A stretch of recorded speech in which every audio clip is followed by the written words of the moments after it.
हमने गार्जियन जी, आप सम्मानित श्री कयामुद्दीन जी अपने मुखार बिंदु से इन लोगों के बीच में कुछ रखी। ये मेरे चंदन भैया का नाम बा।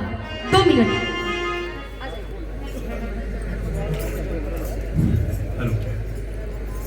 आज बोलो परमादरणीय श्रद्धेय बाबा साहब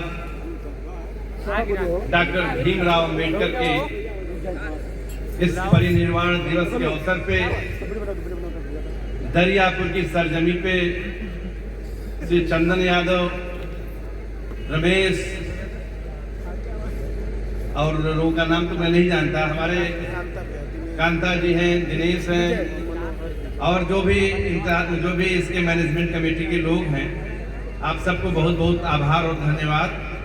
और आज हमारे सेल्स टैक्स के डिप्टी कमिश्नर साहब परम आदरणीय श्री आर.के. प्रसाद जी यहाँ बैठे हुए हैं। मैं उनको इस मंच से सादर प्रणाम करता हूँ। आप हमारे ऑफिसर भी रहे हैं, साथ ही इनकम टैक्स डिपार्टमेंट के इंस्पेक्टर श्री बबन जी हमारे बीच हैं, उनका भी मैं बहुत बहुत आभार और प्रणाम करता हूँ। हमारे बीच सेवानिवृत्त उत्तर प्रदेश सचिवालय के श्री जी राम साहब तशरीफ फरमा है, मैं आपको भी बहुत बहुत प्रणाम करता हूँ। और साथ ही एक बात अपने शब्दों को बहुत ही संक्षिप्त में कहूँगा। हमारे बीच हमारे हम सब के गार्जियन बहुजन समाज पार्टी जब से बनी है तब से शेख कयामुद्दीन साहब अनवरत बहुजन समाज की सेवा करते आ रहे हैं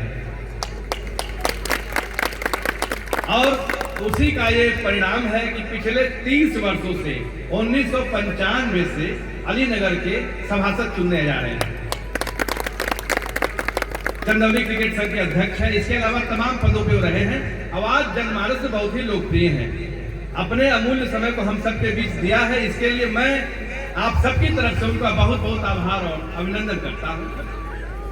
एक बात कहना चाहता हूँ उनकी तरफ से कि हमारे समाज से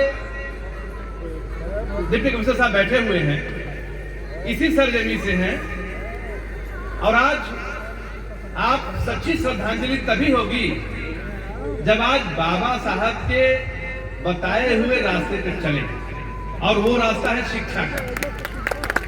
शिक्षित बने, जब आप शिक्षित बनेंगे तो आप अपने अधिकारों को जानेंगे और आज उसका परिणाम, उसका प्रतिफल ये है कि आपके सामने कमिश्नर साहब बैठे हुए हैं, इसी सरजमी के रहे हैं। तो मैं बहुत ज्यादा समय न लेते हुए एक बार फिर आपको बहुत बहुत आभार और बहुत बहुत धन्यवाद देता हूं, विशेषकर श्री चंदन यादव को जिन्होंने इतना अच्छा कार्यक्रम आयोजित किया है। ये अपने आप में बहुत काबिल तारीफ है। मैं फिर और साथ ही साथ बिरहा की उद्भट विद्वान गायिका हमारे बीच है, मैं आपका भी बहुत बहुत स्वागत और अभिनंदन करता हूं और आभार व्यक्त करता हूं। साथ ही साथ आपके सभी बिरहा समिति के जो लोग हैं उनका भी बहुत बहुत आभार व्यक्त करता हूं, उनका बहुत बहुत स्वागत करता हूं। एक बार फिर बाबा साहब को बहुत बहुत श्रद्धांजलि अर्पण करता हूं और अपने शब्दों को वापस देता हूं। जय भीम, जय भारत।